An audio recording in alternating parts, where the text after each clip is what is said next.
Hello, love angels. It's your girl, Shanique. We're for God's glory. Welcome back to Motivational Monday, or shall I say, welcome back to me. I'm super excited to be back with you all. I've missed you all so much. I really did.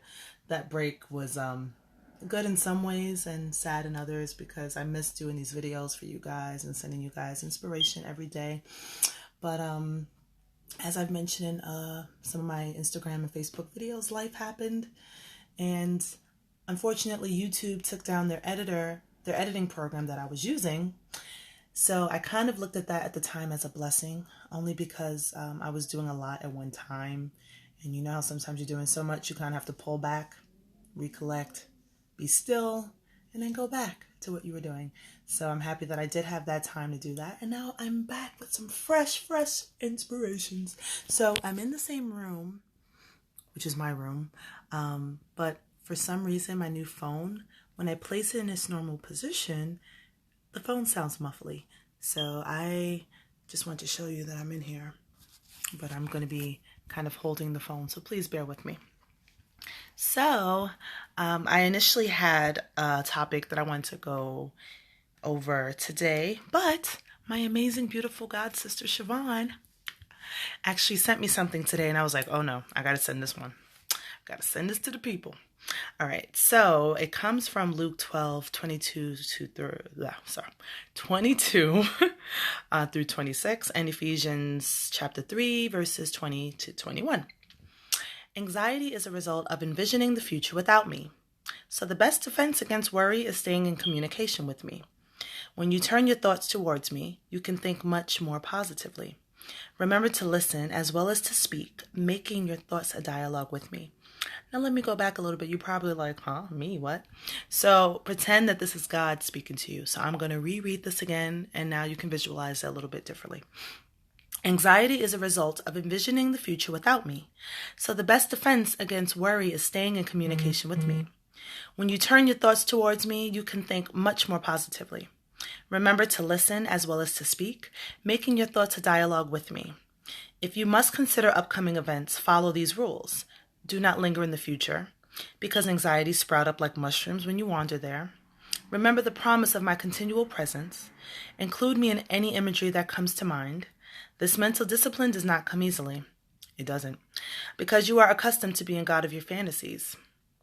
However, the reality of my presence with you now and forevermore outshines any fantasy you could ever imagine. This is absolutely awesome. All right, so just to kind of go through it, I like to pick out different things and then go over it more in detail. Anxiety is a result of envisioning the future without me. Anxiety is a result of envisioning the future without me. I kind of look at this statement as whenever we are anxious, we're worrying. And we're worrying because it's probably something that we have to do that we don't know how to, and we're depending on ourselves to do it. When we forget, we so forget that God is with us throughout it all. God fights our battles, and we have to remember that. I feel like, and I do it too, you know, something happens and we're like, oh my God, how am I going to get this? How am I going to figure this out? And it's like, if you just ask God to help you through it, just be still and hear his clear direction, we can save ourselves so much trouble. I'm speaking to you and I'm speaking to myself. Like I said before in the past, when I do these videos, it's really not only helping you, but it's helping me, you know, and giving me reminders also. So we have to keep that in mind. The best defense against worry is staying in communication. You know, if you're going to worry, why pray? That's what I always, I have mentioned in previous videos, and it's so true. It's like, if you're going to say, Lord, please help me with this situation. Lord, please, I leave it all in your hands. Amen. And then you're like, oh my God, you just worried and prayed at the same time. It doesn't go, it just doesn't.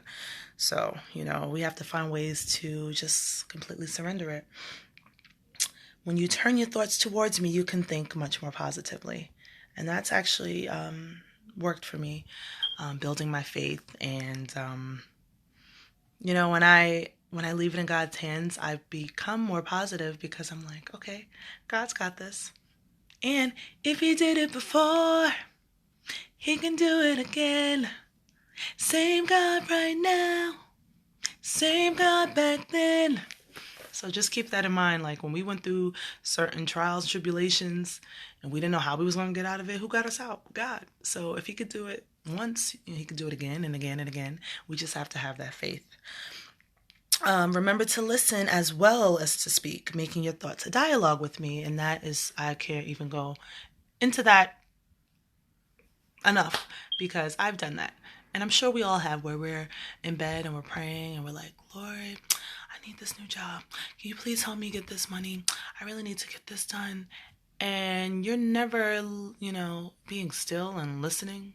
Like, this ain't a one, this is a dialogue. It's a conversation. You're supposed to speak just like you do with your friends, here on earth. You speak and then they speak and then you speak and it's a dialogue. Same thing with God. He wants to chime in too. You can't just be completely like, So that's even something that I still work on, because sometimes I'm in bed and I'm praying like, Lord, please cover my family. Lord, please give me the peace, the spirit of peace and spirit of this and of obedience. I'm about to say disobedience. Of obedience, revelation. And I'm saying all of this and God's like, excuse me. So I'm trying to give you a little wisdom here, but you keep talking, can you? Psh, psh. It reminds me of a song my dad used to sing when I was younger. You talk too much, you worry me to death. You talk too much, you worry me to death. You just talk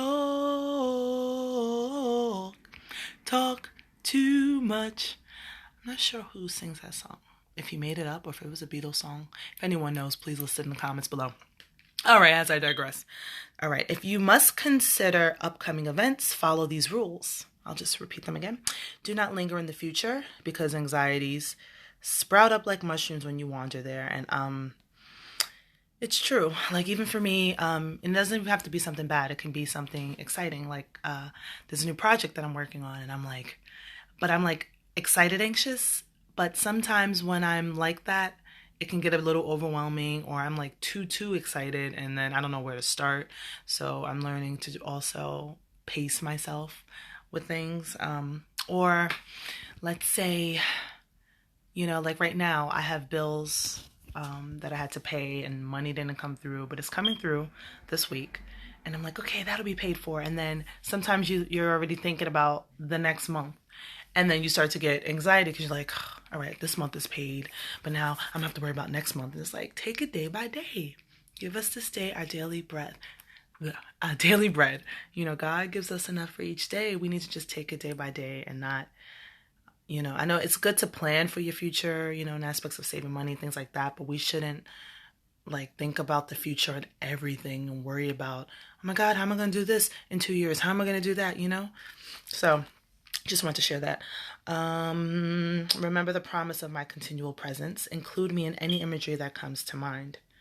So sometimes if I have a certain thought and it's something negative, I'll have to remind myself, like, that's not from God, Shamika, and refocus. And it's a challenge, just like it says in the article, this mental discipline does not come easily, because you are accustomed to being God of your fantasy. So we're used to just being in control of our thoughts.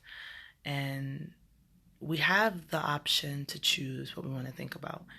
It's just sometimes we tend to go to the negative. So it's something that, is going to happen with time. And it really does happen when you are in the Word. I can honestly say, whenever I spend that time, that one-on-one with God, and I'm reading the Bible and I'm just being reminded of His promises, it keeps me faithful and hopeful and positive. It really does. For those who are just starting out or really don't know where to start, I was there. So, just leave me a message, and I would love to support you and give you some of the tips and tools that helped me when I was first starting out. Let me see. However, the reality of my presence with you now and forevermore outshines any fantasy you could ever imagine. One little testimony I can give. Well, it's not a little testimony, but this last Thursday at choir rehearsal, we were all in the sanctuary practicing, and you just instantly felt, we were singing Nobody like you, Lord. Nobody like you, Lord.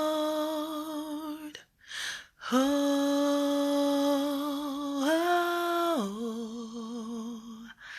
nobody like you, Lord. Nobody like you, Lord. We were singing that song, and the presence of the Lord was in the sanctuary. At one point, we were all just quiet and eyes closed, hands up, and truly worshiping. And I love those moments when you can really feel God's presence with you. So I'm praying that I can tap into that more, not just in church, but in my room. Just try a suggestion, soaking. I've mentioned in the past is really awesome. You can YouTube soaking music, and you just lay in your bed or your chair, wherever, and the music, you're just becoming one with God, and you're just in his presence. And in the past, I would be soaking and I would fall asleep, and I would get nervous, like, oh no, I fell asleep.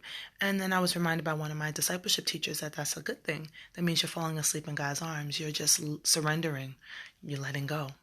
Let go and let God. As soon as I stopped worrying how the story ends, I let go and I let God have his way. That's when things start happening. I stopped looking at back then. I let go and I let God have his way. Let God have his way. I love you all. God bless you all, and I'll see you all tomorrow for Testimony Tuesday. God bless.